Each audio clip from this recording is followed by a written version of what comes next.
"You're absurd!" Brian Clough screamed at Martin O'Neill during another heated argument at Nottingham Forest. This wasn't just any row between manager and player. This was the beginning of a pattern that would follow O'Neill throughout his entire career. A brilliant mind who won European Cups as a player and trophies as a manager, but whose stubbornness and old-school methods eventually destroyed his own legacy. Martin O'Neill arrived at Nottingham Forest in January 1975, the same month Brian Clough took charge. What followed was pure magic on the pitch. Forest won the First Division title in 1978, 2 League Cups, and back-to-back European Cups in 1979 and 1980. O'Neill was right at the heart of it all, even playing in that famous 1980 European Cup final victory. But behind the scenes, O'Neill and Kloff were constantly at war. Early in his Forest career, O'Neill found himself in a contract dispute with his manager. Kloff, being the manipulative genius he was, got a local journalist to write a nasty article about O'Neill. The piece slammed him for being ungrateful and greedy, claiming he'd been plucked from obscurity by the great Brian Clough. O'Neill wasn't having any of it. He wrote a letter to the editor setting the record straight. He hadn't been plucked from obscurity at all. He'd been studying second-year law at Queen's University, Belfast. This was classic O'Neill. Intelligent, articulate, and absolutely refusing to back down, even when facing football's most feared manager. Clough later admitted that O'Neill was the player he clashed with the most. Whenever O'Neill got dropped from the team, he'd march straight into the manager's office and demand an explanation. His teammate John Robertson even warned him to stop arguing with Clough, but O'Neill couldn't help himself. He had this compulsion to answer back, even when he knew he was wrong. The tension got so bad that Clough eventually told O'Neill to stay home rather than come to training. Their relationship reached breaking point, and O'Neill's time at Forest came to an end after one final bitter conversation with his manager. But here's the thing about O'Neill. Instead of breaking him, these constant battles with Clough actually shaped him. He learned that confrontation could be a powerful tool. He saw how Clough's tough love approach motivated players, even if it hurt at the time. O'Neill admitted that Clough rarely praised him directly, and when he did offer a rare word of approval during the 1980 European Cup final, it hit him like an electric current. This experience taught O'Neill that players respond to different types of motivation. Some need an arm around the shoulder, others need a boot up the backside. When he became a manager himself, O'Neill adopted Clough's confrontational style with enthusiasm. At Wycombe Wanderers, he famously told his players, "I may not be successful here, but if I'm not, you will all be gone before I will." Classic Clough-style intimidation. He admitted to verbally battering players at half-time and claimed he'd threatened to dismiss every single player he'd ever worked with. For years, this approach worked brilliantly. At Wycombe, he guided them into the Football League for the first time in their history, with 2 successive promotions. At Leicester City, he won the League Cup twice and got them promoted to the Premier League.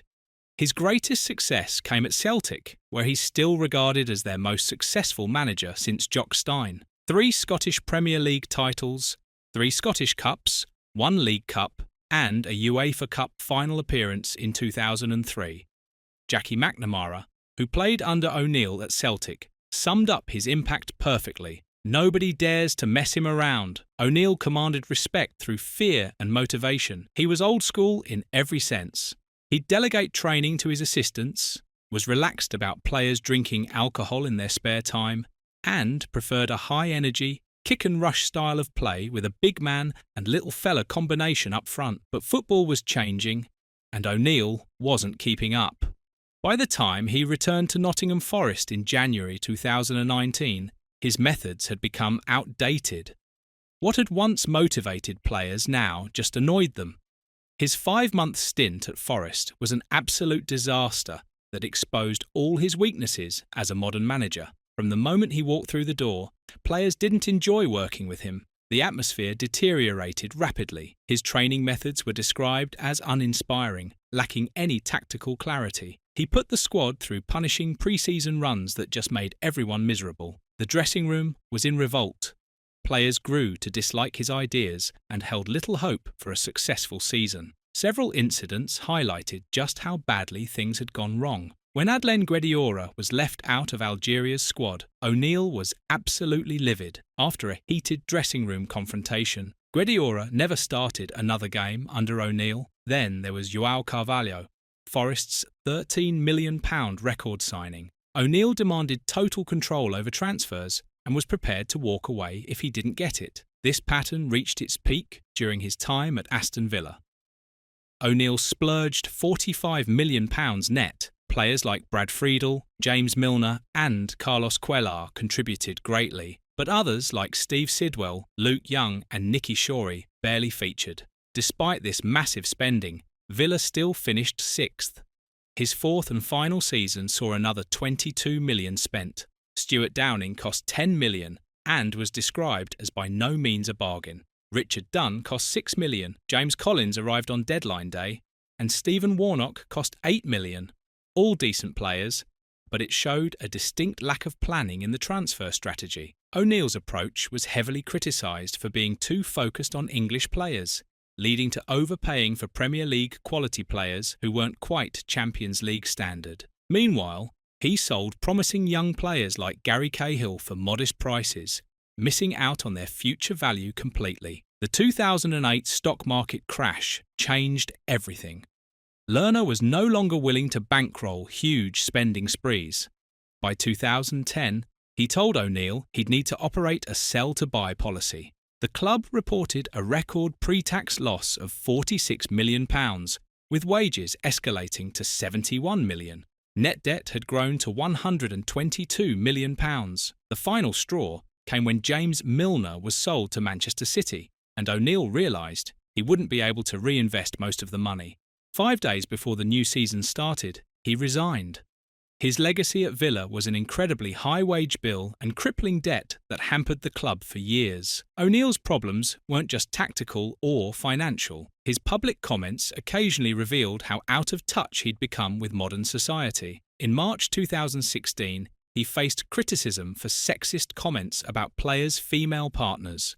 3 months later, he used a derogatory term to describe LGBT people, leading to condemnation from equality organisations and forcing him to apologise several days later. These incidents showed a man struggling to adapt to an increasingly scrutinised public sphere where every word matters.